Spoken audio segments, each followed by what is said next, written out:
Halo semua, selamat datang di channel Flame D yang terhormat. Bagi yang belum subscribe, diwajibkan untuk subscribe terlebih dahulu, dan hidupkan lonceng notifikasinya biar tidak ketinggalan pesawat ulang-alik. Hahaha.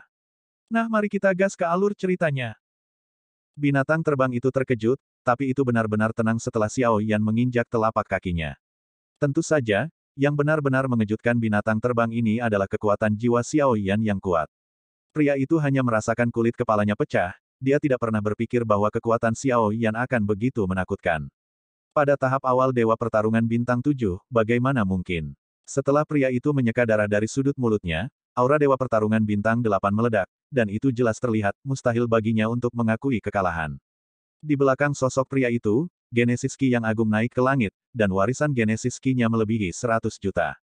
Cahaya dingin berkedip di matanya, dan dia mengambil langkah maju, hampir 100 meter jauhnya, dan telapak tangannya menggambar lintasan misterius, dan origin Ki yang agung meledak seketika. Magic Mist Vientin Palm, sumber energi di belakang pria itu berubah menjadi kabut hitam, dan di antara langit dan bumi, kabut hitam mengembun menjadi puluhan ribu telapak tangan raksasa, mengalir ke arah Xiao Yan. Xiao Yan mengangkat alisnya sedikit, tetapi dia tidak berpikir bahwa pria itu kuat, tetapi karena dia datang ke sini, dia dapat bertemu dengan pembangkit tenaga listrik Dewa Bintang 8 hanya dengan satu tembakan. Jelas, dunia ini tanpa Tuan dan tanah hukuman ilahi bukanlah konsep yang sama-sama sekali. Yang terakhir ini diambang kehancuran, dan dunia yang tidak dimiliki ini tampaknya tidak hanya kekurangan sumber daya, tetapi bahkan cukup berlimpah.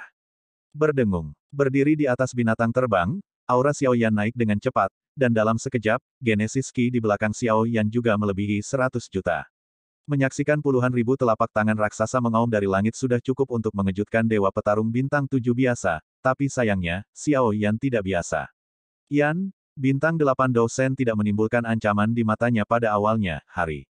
Xiao Yan perlahan mengangkat kepalanya, meskipun tidak ada 1 juta lautan guntur persegi di tubuhnya sekarang, tetapi sebenarnya telah berubah menjadi 18 pulsa guntur, energi meledak dari urat guntur.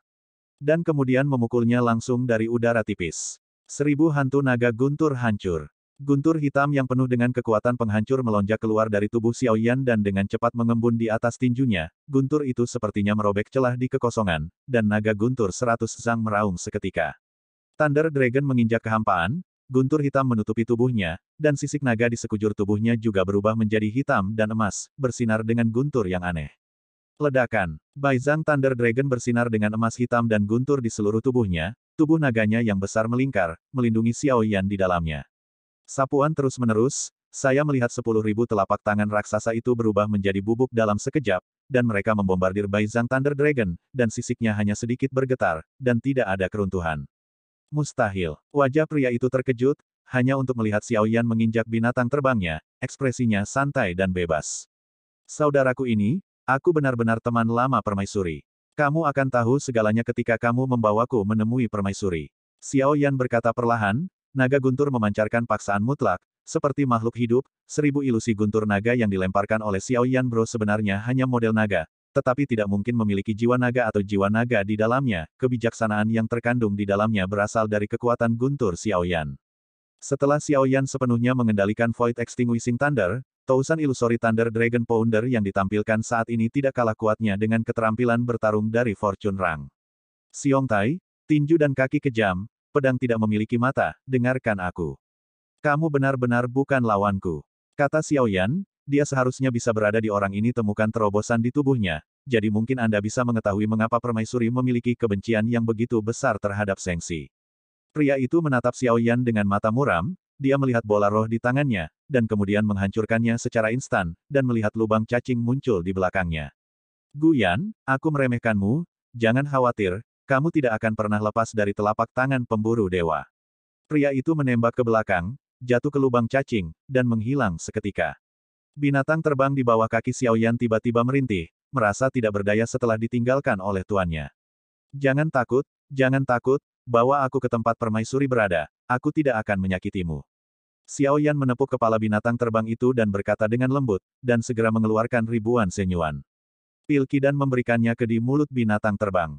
Segera, mata binatang terbang itu bersinar terang, dan dia menelan ribuan pilki asal ilahi di mulut besar, tampak sangat puas.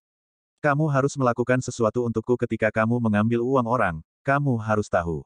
Binatang terbang itu merintih 2 kali, tampaknya puas, dan kemudian bergerak cepat, dan kecepatan-kecepatannya membuat Xiao Yan sangat terkejut.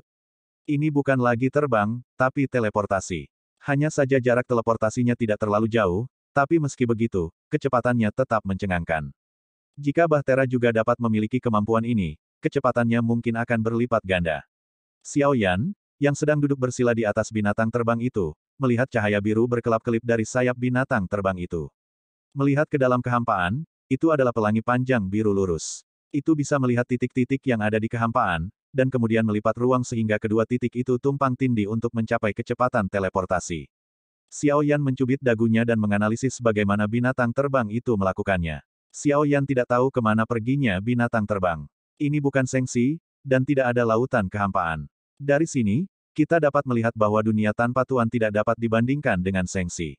Seluruh dunia tanpa Tuan hanya 1/10.000 ukuran Sengxi. Sepanjang jalan, Xiao Yan melihat banyak bintang, beberapa di antaranya memiliki kehidupan, beberapa liar dan tidak berpenghuni, dan beberapa sangat buruk, tidak cocok untuk bertahan hidup tetapi mengandung keberuntungan. Selain itu, Xiao Yan juga menyaksikan tatanan yang lebih rusak di dunia yang tidak dimiliki, dengan persaingan ketat untuk sumber daya. Saya tidak tahu apakah itu Xiao Yan yang duduk bersila di atas binatang terbang di zaman kuno atau apa. Selama periode itu, tidak ada yang berani memblokir Xiao Yan, tetapi selalu ada kepala yang kuat, dan Xiao Yan tidak menahannya. Dia memancarkan niat membunuh yang kuat, yang luar biasa aura mengejutkan sekitarnya. Beberapa bulan kemudian, kecepatan binatang terbang perlahan-lahan melambat. Xiao Yan, yang duduk bersila di atas binatang terbang, perlahan membuka matanya, dan yang bisa dia lihat hanyalah sepotong dari cahaya bintang ungu. Dalam cahaya bintang itu, ada planet yang sangat besar dan berwarna-warni yang terlihat seperti kristal besar yang tergantung di ketiadaan, membuat orang merasa terpesona. Di sekitar planet besar ini, ada sekitar selusin asteroid di sekitar bintang utama, memancarkan semburan fluktuasi, dan jelas ada susunan yang tersusun di dalamnya. Pikiran Xiao Yan bergerak, cahaya di antara alisnya berkedip, dan mata anjing yang disegel di Zichen Void Spirit Pagoda muncul di bahu Xiao Yan. Haha, Lord Gou, aku keluar lagi. Gou Yan tertawa terbahak-bahak, Xiao Yan menamparkan kepalanya, dan langsung terdiam. Mata besar itu memelototi Xiao Yan, pada saat ini, keheningan lebih baik daripada suara, dan aku bisa merasakan mata anjing itu memarahi Xiao Yan di dalam hatinya.